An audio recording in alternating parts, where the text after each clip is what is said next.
Thank you, Retta. Thank you so much. And thank all of you for being here today and for the great job you do making sure that the public in Texas keeps up with what's going on. Today, I want to thank everybody throughout the country that has sent me, all of my colleagues, members of the media, and other folks that have sent us, of course, thoughts and prayers to check on me to see how we're doing there in Uvalde.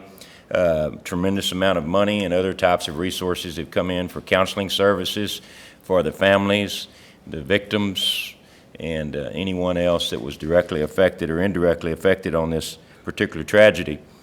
I moved to Uvalde, Texas when I graduated from college at Texas A&M in 1983, and I moved to Uvalde on my 23rd birthday. I showed up there for my first job out of college, and I've been there pretty much full-time since then, and built a business in that community. It's a community of 16,000 people. Many of you have been through there, usually to go to Garner Park or Frio River or someplace like that.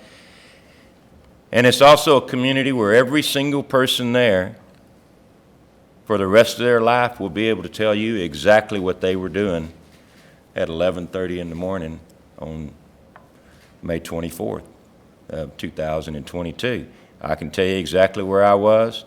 I can tell you the first stories that I heard when they said there's a shooting, and then they said there might be some people shot, maybe a couple, and then the number just got bigger and bigger and bigger. And by the time you were through with lunch or whatever at 1 o'clock, you knew you had a tragedy of epic proportions in a town where we thought it would never happen. Why would it? Every single child that goes to the second, third, and fourth grade in Uvalde goes to Robb Elementary. That's the way that they operate it there. They don't have neighborhood schools because everybody wants to stay together and go all the way through. So we had our town, we covered up with media. All these folks, there must have been 1,000 of them, it seemed like, and law enforcement from all over the country, and the funerals. And we went to lots and lots of funerals, lots of them. I went to nearly every one of them. There was one in San Angelo that I couldn't go to, and there was one that I had a conflict. But I went to the funeral or the visitation. To the extent the families wanted to visit with me, we visited with them. And that's what we did. And I want to thank the House Democratic Caucus for honoring my request to not have this press conference the day after the shooting.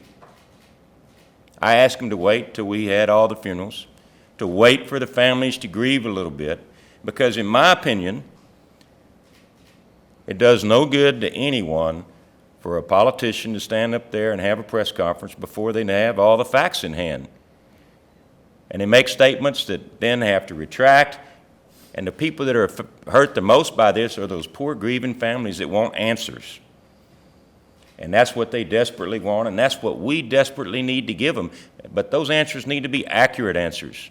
And so thank each and every one of you that honored my request to do this, and you had your town hall meetings, and you gathered information from around Texas. I think that it shows a deliberation that the House of Representatives here is known for throughout the state of Texas. I've had a lot of people ask me how they can continue to help. There's a number of wonderful funds that have been set up, but the biggest one probably is what they call the Robb School Memorial Fund. And if anybody wants to help contribute, then you'll be able to get that link pretty easily. Every day in every restaurant I go to, people come up to me on the street there in Uvalde, people that you would never dream would bring it up, and they've got an idea about gun laws, or how the laws should be changed so that we don't have these types of things happen anymore. But they are happening, and they're going to continue to happen if we don't make a change. Because as the old expression goes, you know, the only thing that's the definition of insanity is to continue doing what you've been doing and expecting a different result. It's just not going to happen. And we got time to talk about what those things need to be during this special session that we hope the governor calls. And we have time to talk about all of those types of things, but this is what we do know. And this is what the people of Uvalde and the people of Texas are demanding without a shadow of a doubt, is something needs to be done to honor the legacy of the memory of those children and those teachers that were killed in this tragedy, that were killed in El Paso, that were killed in Santa Fe, and were killed in each and every one of these shootings that we've had throughout the state of Texas.